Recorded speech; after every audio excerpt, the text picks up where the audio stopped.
Assault on Iran? Are we on the brink of World War III? The Israeli bombing of Tehran today was not merely an attack on a few buildings. It was, in fact, a systematic attempt to paralyze an entire state's command and control system, its intellectual, military, and nuclear infrastructure. According to some credible international sources, the Israeli Air Force targeted key sites in Tehran, Qom, and Fordow, using more than 220 fighter jets.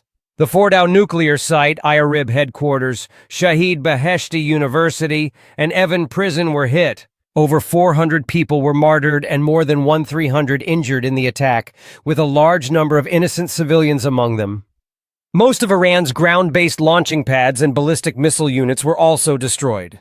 This attack occurred while Iran's air defense system, Bavar 373, had already been crippled by Israeli cyber attacks. This is the same strategy the U.S. used against Iraq in 2003, and NATO used in Libya in 2011. Namely, first disable air capabilities, then attack the nervous system of the state, and finally topple the government. Unfortunately, Iran's response so far has been unbalanced and weak. Where in 2024, Iran had fired over 400 missiles within hours of an Israeli attack, today's response has been delayed, indicating that Israel may have temporarily or even permanently weakened Iran's ability to retaliate. Is a regime change plan next? Donald Trump said on Truth Social yesterday, "If the Iranian regime can't make Iran great again, then maybe it's time for a change. MIGA." This is the same narrative that gave birth to the wounds of Iraq, Libya, Syria, and Afghanistan.